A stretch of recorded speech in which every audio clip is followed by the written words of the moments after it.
Yung iba nagtatanong, paano nila nailihin? Paano naging secret love story yung nangyari sa aming dalawa ng aking mahal na Reyna? Yan yung aming ikukwento sa inyo mga ka-Onyx, dahil maraming nagtatanong kung paano nangyari at maraming hindi makapaniwala at na-shock.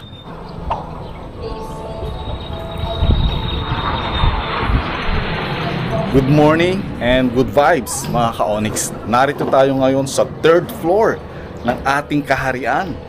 Joke lang, ng ating bahay. Okay mga ka-Onyx, ngayon ay magkukwento naman kami ng aking mahal na Reyna sa aming buhay, kung paano ba kami nagkakilala, kung paano ba nagsimula ang aming secret love affair, kung paano ba nagsimula ang aming istorya ng pagmamahalan. So samahan nyo kami sa kwentong ito mga ka-Onyx. Ayan mga ka-Onyx. So marami nagtatanong sa atin mga ka-Onyx, kung paano ba nagsimula ang love affair ni Mick at ng mahal na Reyna. Dahil kung titignan nyo nga naman, parang imposible mangyari mga ka-Onyx. Diba, boss ako, and then siya isang simpleng staff lang. And then paano ba nangyari? At yung iba nagtatanong, paano nila nailihin? Paano naging secret love story yung nangyari sa aming dalawa ng aking mahal na Reyna? Yan yung aming ikukwento sa inyo mga ka-Onyx, dahil maraming nagtatanong kung paano nangyari at maraming hindi makapaniwala at na-shock nang malaman. Actually nalaman nila kasal na kami bago nila nalaman na meron palang love story between us ng aking mahal na Reyna. Paano nga ba tayo nagsimula? Hindi ko rin alam eh. Okay, mga ka-Onyx, nagsimula yung aming storya nung pandemic.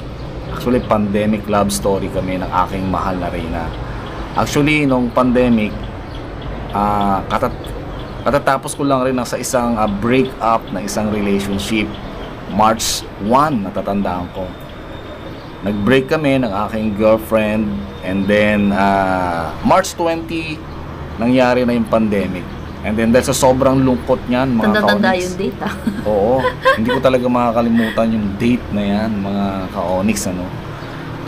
No March 20, nag-start yung pandemic, and then nagkaroon ng parang kalungkutan. Alam naman natin, di ba, marami na depressed. So yung mga panahon na yun, dahil nasa break-up, kagagaling ko lang sa break-up ng isang relationship, talagang sobrang lungkot ko mga ka-Onyx. Kaya hindi ako nag-share ng aking mga problema kahit kanino na wala na kami ng girlfriend ko. Nahiya din ako na malaman ng ibang tao, at nahiya din ako na magkwento kaya kahit kanino. Kaya para mawala yon yung aking kalungkutan na sobrang nararamdaman, nakikipagkwentuhan lang ako sa mga kakilala, ganyan. Pero 'di ba, that time bawal lumabas, bawal kung saan magpunta, kaya through phone lang yung ginagawa kong pakikipagkwentuhan. So isa sa mga nangyari ay tumatawag ako sa aking mga staff. Yan, isa sa mga staff. Kunwari official, charot. Una official. Yan, una official yung aking purpose.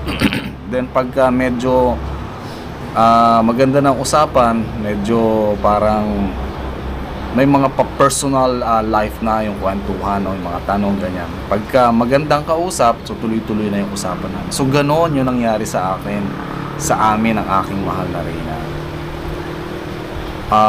Marami ako mga tinatawagan, mga staff din, iba lalaki, mga babae, pero kalimitan mga babae, ano. Kasi sa kanila ako mas open magbigay o makipag-usap. Pero hindi ko nag-share ng aking problem, kung ano yung nangyari sa buhay ko. So no, makausap ko si mahal na Reyna, parang iba yung aking naging feeling, no? Parang walang kwenta kausap. Yan, parang yun yung sinasabi niya, walang kwentang kausap. Wala akong kwenta kausap. Pero tawag ng tawag. Yan, tawa lang siya ng tawa pagka nag-uusap kami dalawa. Parang nawawala yung problema ko pagka siya yung kausap ko. Kasi wala, basta tawa lang siya ng tawa, and then in-entertain niya naman yung tawag ko. Pag tumatawag ako sa kanya, sasagutin niya lang, official, tapos later on, personal life na. Doon nag-start yung aming story. Hindi kasi parang mahiya ako na na hindi ka sagutin. Siyempre, boss pa rin kita kahit ano. Kaya mamaya may official naman talaga. Tapos parang napapansin ko, bakit una official tapos sunod-sunod personal na gano'n. Tapos parang yun, parang mas ang dahil parang nating napag-usapan. Dahil pala nating same na interest. Hanggang sa parang okay, parang naintindihan na kita bakit ka tahimik, ano yung past mo, gano'n. Hanggang sa ang dami na nating na-share about life. Kasi yun. Yun. So, yun pala ang mahalaga mga ka-Onyx. So, pag nagkakausap kayo, pagka nagkakakwentuhan kayo, nalalaman ninyo, nakikilala nyo ang isa't isa. So, ganun yung nangyari sa amin ng mahal na Rina. So, after nun, March 2, nag-start kami ng communication. Unti-unti, sa isang linggo, isang beses ako tatawag, and then after susunod na isang buwan, para Isa lang ba? yung sa mga sumunod na buwan, mga tatlong beses sa isang linggo. Hanggang sa nagiging maganda na yung conversation namin dalawa. Minsan, apat na beses sa isang linggo. Then, nung nagsimula yung May, no, doon ako nag-start magpahiwatig. Natatandaan ko pa noon, gumagawa pa ako ng tula. Yung mga ka-Onyx, gumagawa rin tayo ng tula, no? Hindi ko lang may pakita sa inyo. Siguro later on, nakagawa ako ng tula. Doon ako nag-start na parang nanligaw, no, sa tula. May yun. May Nag-start yun? ng May. Oo, May. Nung nagbigay ako ng ibang mga... Move on ka na nun. Medyo nakapag-move on Ang init. kasi Kahit maulan. umuulan dito mga ka-Onyx. Malinsangan. Siguro nakikita ninyo sa likuran namin, medyo umuulan siya. Nasa 3rd floor kami ng aming kaharian. Joke lang ng aming bahay. So, medyo umuulan siya rito. So, balik tayo sa kwento, mga ka-Onyx. Yun nga, nag-start na ako manligaw nung May. Dinadaan ko siya sa mga tula. Nagpapadala ako ng mga tula sa kanya, at saka nagbibigay ako ng mga regalo. Ang bilis makamove on, no? 3 months. 3 months, syempre naman. Dahil yung kausap ko, tawa lang ng tawa. Ang sabi niya, wala raw siyang kwenta. Yun lagi ang sinasabi sa akin, wala raw siyang kwenta kausap.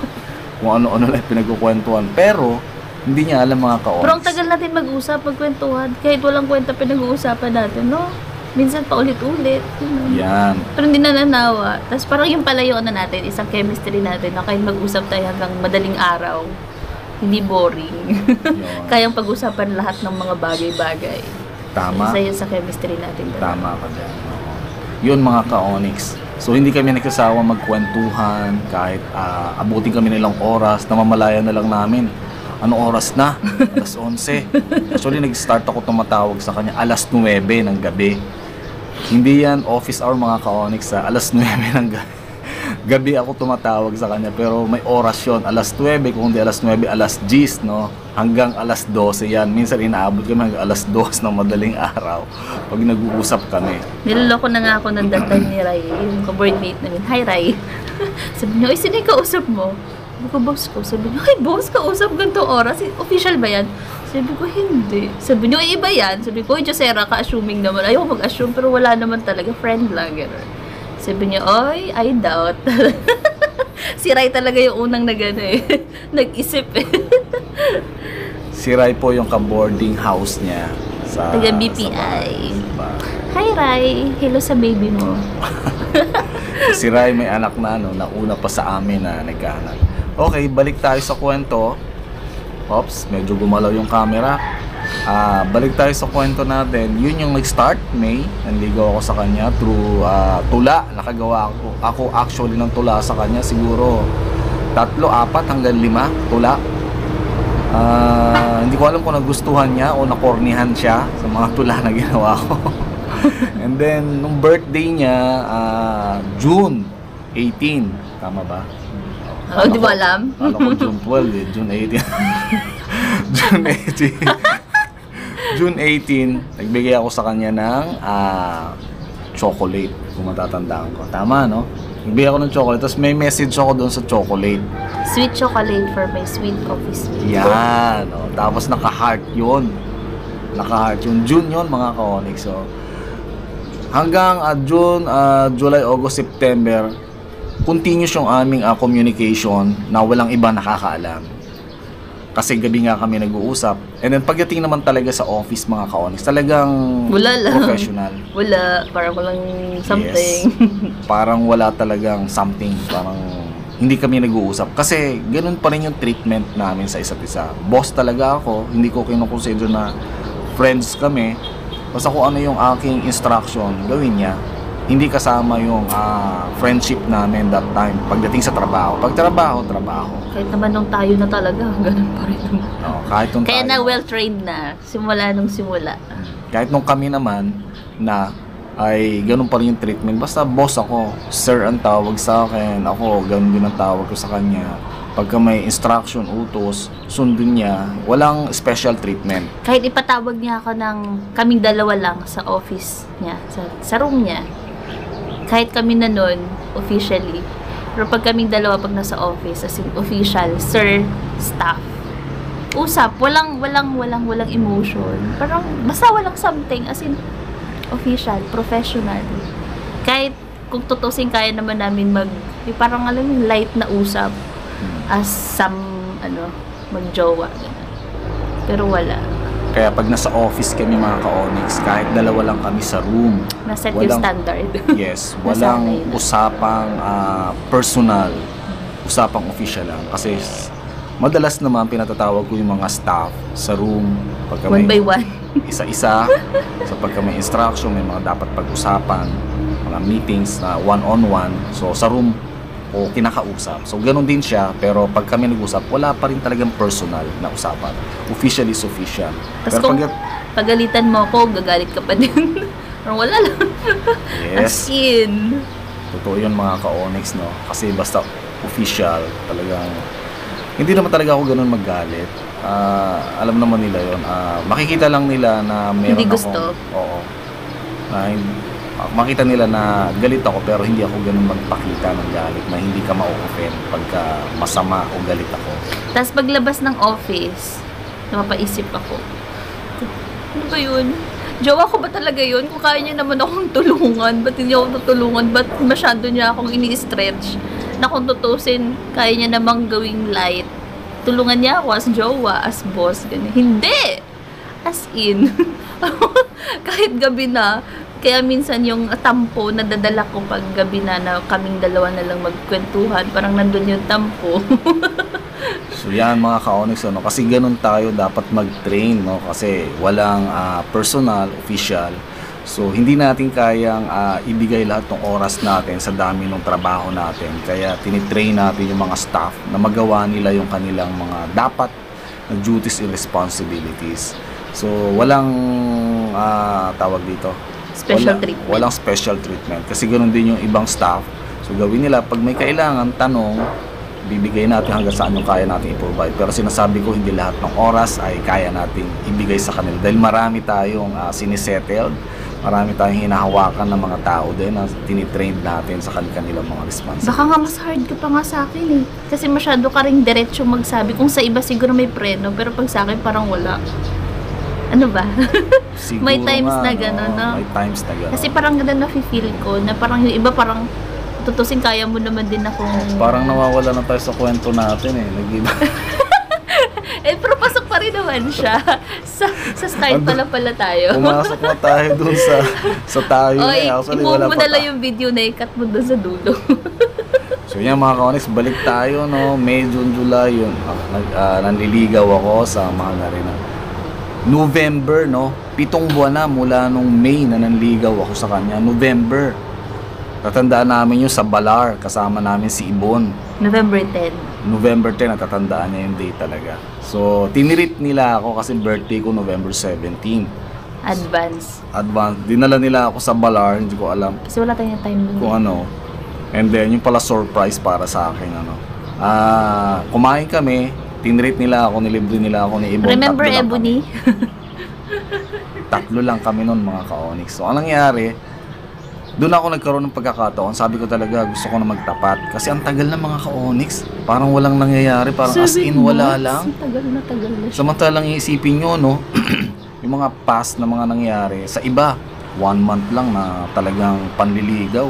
Hanggang 1.5, 3 months, matagal na yon. Sinasagot na. Magjowa na sila. Samantalang kami, tagal na. Sabi ko, Lord, ano ba mangyayari? Kung hindi ako magsasalita ng diretso, kung hindi ko cornerin to, talagang walang mangyayari. Baka mapunta sa wala. Baka nagsasayang ka lang, gano'n. Yan, baka nagsasayang lang ako ng oras. Kasi sayang mga ka-Onyx, may edad na ako. No? Kaya parang nagmamadali. Pero actually, hindi naman 7 months. Ang tagal na. Since May. Biro nyo yan, di ba? Uy, pag sa babae, Tama, mga maiksi ka-Onyx. lang. Sa iba, mga 1 month lang, 2 months, 3 months, matagal na. Magjowa na sila kung talagang meron silang gusto sa isa't isa. Kaya sinamantala ko na yung pagkakataon, mga ka-Onyx. Sa Balar kami. So, ang ganda ng kwento ko, ang ganda ng pasok natin, ano. Tapos, gulat pa siya, no. Sino yun? Yung sinabi ko talaga na gusto kong makasama habang buhay, na mahal ko yung tao na to. Tapos, sinabi ko, tinanong nila kung sino sa... Paano ba pagkakakwento? Hindi, nagkikwento ka lang. Tapos parang kasing meron tayo dong mga, parang mga frame. Tapos parang more on messages, mga inspirational message siya, parang encouraging message siya. Tapos sabi na, pick ka, alin dyan. Tapos, bakit yun yung na-pick mo? Parang kindly explain. Tapos parang about appreciation or thanksgiving, ganun yung napili mo. Tapos parang doon mo pinasok yung yung parang yung intro mo. Tapos sabi ko, bakit parang yung sinasabi nito parang confession. Para ka nang nagbabaw nun sa kasal. Parang sabi, siya yung matagal kong pinanalangin. Sabi ko, ano kaya sinasabi ni Sir? Tapos magkatabi lang kami ni Ebony. Tapos dyan ka sa harapan. Tapos ako nakaganon lang ako dun sa unang. Tapos ano sinasabi ni Sir? Kasi parang sobra ka ng dun, seryoso. Tinitingnan ka, seryoso naman dito. Sinasabi ka, parang tas dandahan ko na siyang nadadigest. Tapos Ebony na kayo ko, tapos pangisi-ngisi. Sabi ko, baka sino kaya sino kaya sinasabi, sino kaya pinipertain nito na someone, special someone. Sabi ko, baka si Ebony. Hindi kaya kinikilig si Ebony. Ewan ko. Basta si Ebony tahimik lang din. Sinitingnan ko si Ebony. Parang nakaganon lang siya. Kung sino kaya pinipertain nito? Tapos may bigla mong hinumakan yung kamay ko. Tapos sabi niya, ikaw yun. Sabi ko, siya parang shock gano'n. Parang shock lang. Yun, wala akong nasabi. Nung sinabi ko yung mga ka-Onyx, naghihintay ako na sumagot kung ano ba. Pero wala, ang tagal. Sabi ko, seryoso po kayo? Seryoso po kayo? Tapos may tawa pa din yata yun. Yun, hinihintay ko na kung anong sagot, kung hindi ba, o oo ba. Actually, pinipilit nga siya ni Ebony na sumagot na. Anong meron? Anong meron? Ay, ano na? Oo, sabi ni Ebon, ano na? Ate Day, ano na? Anong sagot? Hindi kasi that time talaga, kahit alam kong may may communication na tayo, yung parang, yun nga, friendship. Para sa akin, friendship lang. Wala akong feeling sa'yo noon. Parang, wala akong yung parang, ka na sa akin na gusto. Or, hindi naman kita ever since crush, hindi naman kita gusto talaga. Parang yun lang, na-appreciate ko lang yung personality mo, kung sino ka. Pero hindi ka talaga agad kita gusto that time. Kaya pa sabi ko, seryoso ba? Kasi parang napaka-imposible naman, boss, staff, tapos magkakagusto yung boss sa staff. Tapos ako pa, na parang ordinary na walang kwentang kausap. Basta parang hindi ko maisip, tapos sa level niya, parang hindi kami magka-level, parang layo. Kaya parang imposible So yun mga ka-Onyx, parang imposible daw. Kaya that time walang nangyari, walang sagot ako nakuha nung gabing yon, November 10 sa Balar. Marinduque yan mga ka-Onyx. Pero hindi naman tayo na-awkward dun after. Hindi naman, friends pa rin, parang normal lang. Kasi naintindihan ko naman, inunawa ko lang. Siyempre, sinabi mo lang after nun yung nakatayo na tayo, sabi, huwag ka ma-pressure, di ba? Huwag ka ma-pressure. Tapos sabi ko, okay lang yan, sir. Ayoko rin po maging awkward. Basta po walang awkward something sa atin after dito. Tama yon. And then, makalipas na ilang gabi mga ka-Onyx na nasa Marinduque pa rin kami. Kasi meron kaming activities doon officially. Pero gabi kami nagpunta ng Balar. Hindi naman office hour. And then, yun nga, mga ilang araw pa naghihintay ako, na meron ako makukuhang sagot kung hindi ba o oo ba, oo o hindi. O siguro pangatlong araw bago kami maghiwalay, bago kami Nag-text ka ba? mag-uwian, o nag-text ako sa kanya. Ano ba yung text ko noon? Kino-confirm ko ba kung oo o hindi, parang ganyan. Oo, kung may makukuha ka na bang sagot. Parang makukuha ka na bang sagot? Yan. Kasi baka nagsasayang ka lang. Yan. So yung tinext ko sa kanya, sabi ko, may pag-asa ba o may makukuha ba akong sagot? Kung hindi, okay lang, sabihin mo lang para alam ko na kung ano yung aking magiging gagawin, no? Syempre kung hindi, okay, stop na ako, hindi na ako makikipag, And then parang hindi naging, parang sumagot siya noon eh. Alam ko sumagot siya na parang wala lang, parang ganun. Parang hindi, wala, parang wala akong sagot, hindi ko maintindihan kung anong meron. Kasi tsaka isa pa dun kasi talaga, kasi natatakot ako kasi nga, what if parang pag nalaman ganyan, tsaka ba hindi ako handa, takot ako. Kasi sa edad namin, tapos baka hindi siya tanggap ng family. Tapos ako din, boss ko siya, baka maapektuhan yung work. So parang, yun nga, yung chismis sa office, baka sakaling na mag-leak or malaman, hindi ako ready sa mga sitwasyon. So natakot, yung takot, yun talaga naramdaman ko, takot. Actually, walang iba nakakaalam ng mga ka-Onyx no, na meron na kaming friendship. Close friends na kami that time. And si Ebony lang talaga nakakaalam. Wala nang iba kahit sino. Wala silang iba. Actually, may mga nanliligaw din sa kanya sa loob ng office. Na hindi rin alam na ganun pala ang closeness namin. Even the other, basta sa opisina, wala nakakaalam kahit sino na ganun ang friendship namin. Ganun ang kalalim. Pero wala pa kaming commitment sa isa't isa. So yun nga, 3 araw, naghintay ako, walang sagot. Nag-text ako sa kanya. Kino-corner ko pa rin siya sa text kung talagang meron ba, wala ba. Pero wala akong nakuhang sagot, mga ka-Onyx. Reverse psychology. Yes. Medyo nagtampo ako that time. Sabi ko sa kanya, kung wala akong makukuhang sagot, kung wala akong pag-asa, hindi ko na siya istorbohin. Hindi ko na sasayangin yung oras ko para sa kanya, para hindi na siya, para makapag-move on na, para makapagsimula na ulit ako ng Para bago. makapanligaw ka na ulit sa iba, charot. Para mahanap ko. Sure for para na lang sa ni-reverse psychology na ako. Ginawa niya, hindi siya nagparamdam, as in cut communication. Tapos kahit yung friendship na sinasabi ko, parang yung feeling or commitment na gano'n. As in wala yun, as in wala ng tawag, wala ng call. Ilang weeks yun? 2 weeks? Halos 3 weeks, halos mag-isang buwan. Oo, mga 1 month, walang gano'n. Tapos parang that time, doon ko naman siya doon ko naramdaman, sabi ko, hala, namimiss ko na yung yung call niya, namimiss ko yung kwentuhan namin. Tapos parang, na-realize ko na parang, hala, ayoko pala mawala yung taong to, kasi parang special ka na sa akin that time, nung ginawa mo yun. Parang sabi ko, doon ko na-appreciate yung presence mo na, hindi ko pala kaya na wala ka, hindi ko kaya na, wala akong friend na makausap anytime.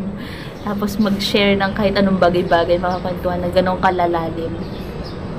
So yun, mga ka-Onyx, yun nga, sinabi ko sa kanya, ay hindi ko na siya istorbohin, hindi na ako magsasayang ng oras sa kanya kasi para makapag-start na rin siya ng kanyang buhay kung sino ba talaga ang gusto niya, kasi marami din naman nanliligaw sa kanya. Naliligaw, charot. At yun, kaya starting that night na nag-text ako sa kanya, kinabukasan, and then the rest hanggang halos 1 buwan yun, talagang hindi na ako tumawag. Sobrang cold, as in alam mo yung wala akong mahihita sa kanya na may basta ang cold niya talaga. Tas ayun, nasaktan ako. Ang purpose ko talaga doon, gusto ko ring malaman. Actually, ang una kong purpose, gusto ko ring malaman kung ano magiging reaction niya kung wala na ako sa buhay niya, na wala na kaming friendship kahit ano. And then, gusto ko ring magsimula na mag-move on kung talaga bang naisip ko, busted na ako talagang. Wala na. Busted na ako. Kailangan ko mag-start ulit, panibago. Hanap ulit, Panginoon. Pray ulit sa Panginoon. So, yun lang. Pero yun pala, medyo na siyang ganung nararamdaman. Parang na-miss ko yung presence mo. Doon niya nalaman Doon ko na na-appreciate yung talaga presensya palang mo, yung ikaw. importante ako sa kanya. Yan. So, parang strategy na rin, pero... Reverse psychology, no? Oo, pero merong reality na gusto ko rin talagang mag-move on, mag-start. At siya din para makuha niya rin, mahanap niya rin yung sarili niya kung ano ba talaga ang... Kung sino ba talaga ang gusto niya. Kasi marami niyang nanliligaw talaga sa kanya, no? Parang may mga ka-MU na rin nga siya that time. Kaya parang... Sabi ko, okay, baka yung ka-MU niya talaga yung gusto niya. Ka-MU ba talaga? I'm not sure kung ka-MU mga ka-onyx. Baka friends lang. Friends lang. Ganun naman ako. Kasi ever since wala naman akong jowa, wala akong ini-entertain. Kaya parang lahat lang ng mapa-churchmate, pero more on labas kasi ako, hindi ako masyadong sa office mas marami akong connection sa labas kaysa sa office. So mas doon. Wala lang, entertain lang, pero hindi ko siya inaano na magiging jowa, ganun. Kasi parang wala pa talaga, wala pa ako sa relationship. Yan, mahilig din kasi sa friends ang ating mahal na Reyna, no, sa mga boys and girls, pero wala pa siyang naging boyfriend daw talaga, no? Naniniwala ba kayo mga ka-onyx? So wala pa raw siya naging boyfriend. Ako daw yung first boyfriend niya. So yun, balik tayo mga sa kwento. After that time, mga 1 month, siguro walang kwentuhan, walang communication. Nagkaroon kami ng isang activity sa Occidental Mindoro naman sa San Jose. And that time, nung nagpunta kami doon, parang nagkaroon ako pero parehong masama yung loob namin sa isa't isa. Actually, ayaw niya nga sana sumama sa official travel, kasi pero wala siya magawa. Parang galit na rin ako sa that time. Ayoko na siya makasama kasi parang sama ng loob ko na ganun lang siya mandedma. So yun, ayaw niya sana sumama sa travel sa San Jose Occidental Mindoro. Pero wala siya magawa kasi official yun eh. That's my instruction, kaya sumunod rin siya. Ilang kami noon nakabiyahe. And nung nandun na, nagkaroon ng kami ng pagkakataon. Parang medyo lumuwag-luwag yung pagkakataon. Parang nagbigay pa sa akin si Lord ng konting-konti na lang na pagkakataon na pag hindi pa sundutin mo nga. Pag hindi pa ito nag-click, talagang wala na. Kasi wala akong nakuha eh. Hindi niya sinabi na ayaw niya, hindi niya sinabing gusto niya. Kaya nalangin ako sa Panginoon. Sabi ko, Lord, ito isang konting na lang. Tatry ko, pagka wala, talagang wala. So during break, in-invite ko siya actually. Sabi ko, hapon, oo. Nilapitan ko siya, sabi ko, nung siya na lang mag-isa para walang ibang nakakarinig, nilapitan ko siya, sabi ko, in-invite kita noon, sabi ko, labas tayo. Tinanong mo ako saan tayo pupunta. Sabi ko, gusto mong pumunta sa alam ko kasi mahilig siya sa mga beach, no? Gusto niya yung mga ganong sunset. Sunset. Gusto niya yung ganong mga ambience, mga vibes. So beach, sabi niya, gusto niya pumunta ng beach. Sabi ko, sige, punta tayo ng beach. Pumayag naman siya, sumama siya. Parang medyo, sabi ko, sumama sa akin. Dalawa lang kami kasi may motorcycle naman ako sa San Jose that time. So yun yung ginamit namin. And then dinala ko rin siya sa bahay namin, no, sa San Jose. Natandaan niyo yung bahay namin sa San Jose, mga ka-onyx. So actually gusto ko siya ipakilala sa aking nanay. Kaya lang wala yung aking nanay doon, ang aking mahal na ina. So sila Tintin lang. Oo, mga kasama lang sa bahay ang naandoon. Pinakilala ko siya doon. Pero wala pa kami noon. Pinakilala ko siya as office mate, ganun lang. And then after na, dumiretso kami sa beach. Naligaw pa nga kami mga ka-onyx na pagpunta namin sa Aroma Beach. Dumaan kami na ibang way kasi ginagala ko rin siya, iniikot ko rin siya para makapamasyal kami. Para pagdating namin sa beach, eksaktong gabi na. Pero or hindi gabi. Yun lang yung nakakatuwa sa atin kasi kahit anong tampo or anong galit, pag nag-reach out na yung isa, parang ang lambot na agad. Sige, parang bilis lang ang bilis lang. Yung tampo, hindi ganun agad ka bigat sa atin, nawawala siya. Mabilis mawala basta may isang nag-reach out. So parang ganun din nangyari sa atin. Kahit anong tampo natin that time. Parang kaya pa rin pagbigyan yung isa. So yun ang nangyari mga ka-onyx. Pumunta kami ng Aroma Beach. Alam niyo kung napapanood niyo ibang vlogs natin sa Aroma Beach. Maraming mga tao naman sa Aroma Beach. Tabi-tabi nga, dami kasi marami rin pumupunta ron. Mga alas 6 na yun, padilim na mga ka-onyx. So doon kami nagkwentuhan, dalawa lang kami. And then, yun, doon na kami naglabasan talaga ng sama ng loob. Nagkwento siya ng sama ng loob niya. And then, ako din. And then, medyo nasaktan lang ako nung nagkwento siya na nasasaktan na pala siya. Ang sabi ko sa kanya, bakit di mo agad sinabi? Sana nakapag-reach out ka agad ako sa'yo. Kasi dahil sobrang nasasaktan na raw siya na hindi ko siya pinapansin, hindi ko na siya kinakausap, di na ako tumatawag sa kanya. Sinusungitan mo na katsara. Hindi ko naman alam na ganun yung kanyang feelings kasi sabi ko nga, gusto ko nang mag-move on, gusto ko mahanap niya rin yung kanya kung ano talaga yung gusto niya. Pala, instead na mahanap niya, nawala pala yung gusto niyang hanapin. Kaya yun, doon nag-start, nag-usap kami ng masinsinan. May something. Nag-usap kami ng masinsinan. Closure ba ang tawag yun? Hindi naman siguro, parang starting. Closure doon sa aming tampuhan. Pero starting para doon sa bagong pagsisimula pa. December yun, ano? December 3rd week, 2nd week. Pero hindi pa rin ako sinagot, mga ka-office. Basta nag-usap lang kami. Ang sabi ko lang, hindi ko siya pinuwersa na, no? Hindi ko na siya kinorner that time. Basta ang sinabi ko lang sa kanya, hindi ako nagmamadali.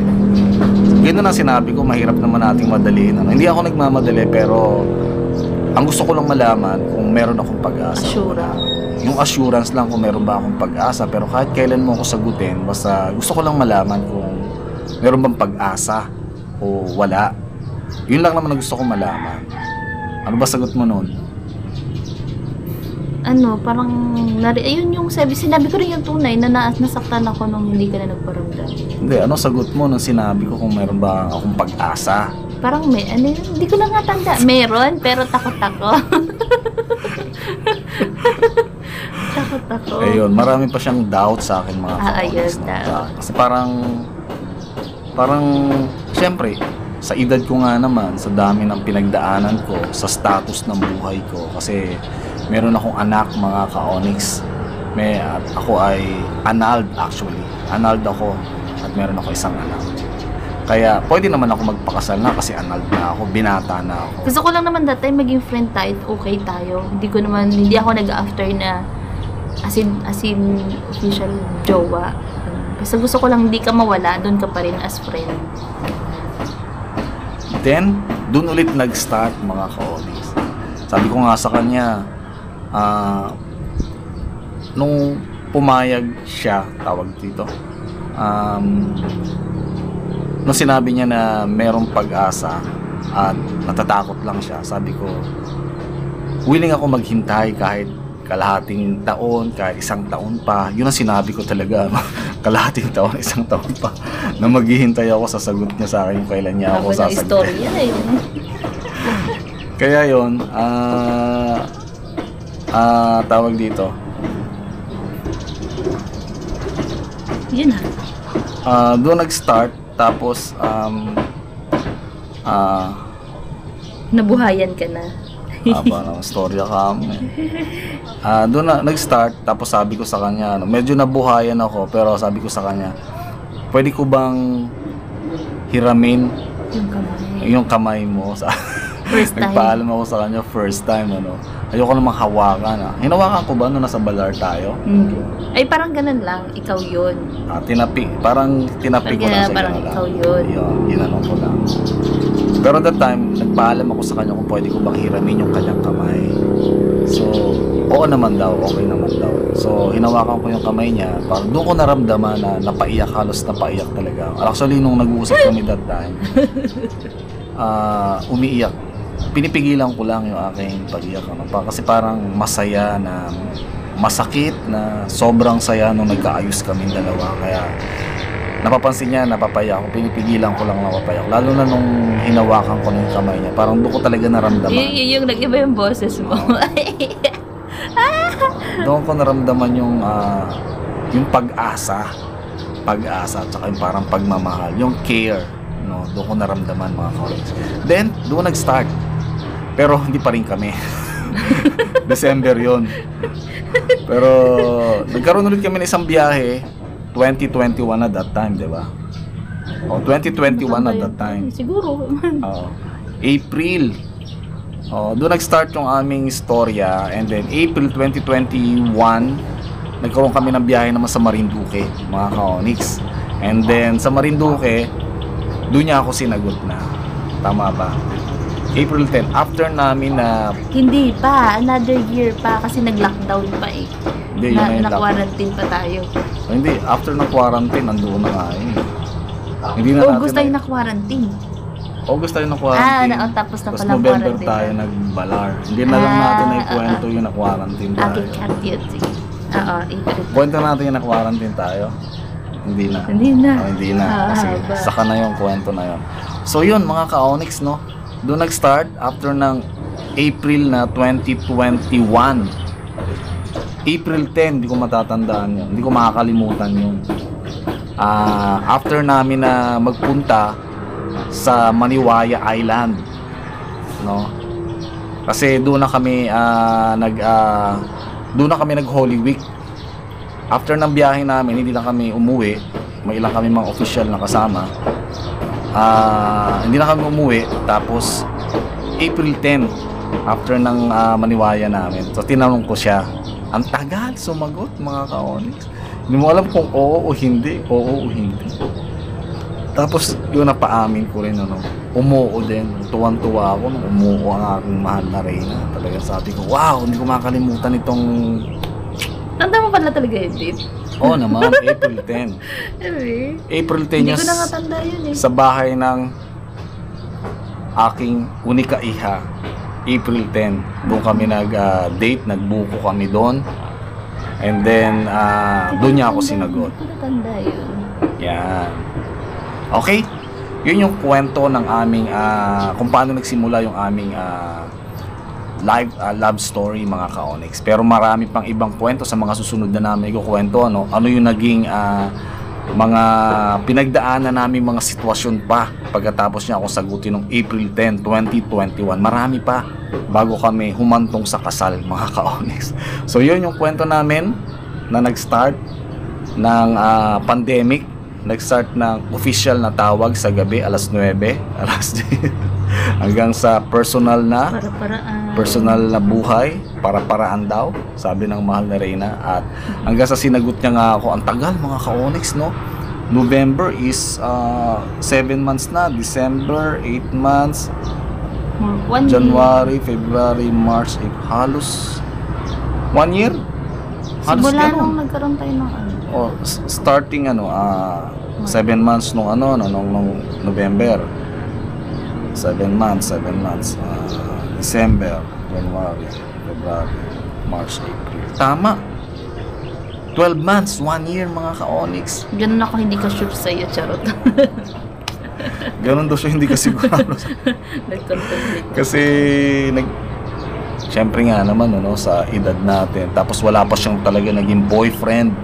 Kaya hirap siyang magdesisyon kung ano ba talaga. Pero sa tindi ng panalangin natin sa Panginoon. So dami ko ng pagpipilian, charot. Yun, sa dami ng Charot, pagpipilian. joke lang, hindi yun. Sa tindi ng panalangin natin sa Panginoon. Actually, pinakita ko lang naman talaga, mga ka-Onyx, is yung pagiging totoo. So naging totoo ako. Wala akong itinagong lihim sa kanya. Pinakilala ko kagad sa kanya, kinuwento ko kagad sa kanya ang aking unika iha, ako si Keisha. Kinuwento ko kagad ang estado ng buhay ko. Alam niya rin na kagagaling ko lang rin sa breakup. Alam niya rin na annulled ako. Basta wala akong itinago. At So lahat pinakita na ko napagkwentuhan na natin eh. Oo, lahat na. Wala lang, alam niya na tungkol sa akin. Wala akong tinago, naging totoo lang talaga ako. And then yung pagkaibigan ko sa kanya, panliligaw ko sa kanya, pinakita ko rin na totoo at kung sino talaga ako, ang pagkatao ko. So, siguro, yun yung nagustuhan sa atin ng mga Reyna. Pero number 1 talaga nagustuhan ko sa kanya at number 1 talaga na tumimo sa akin, mga ka-Onyx.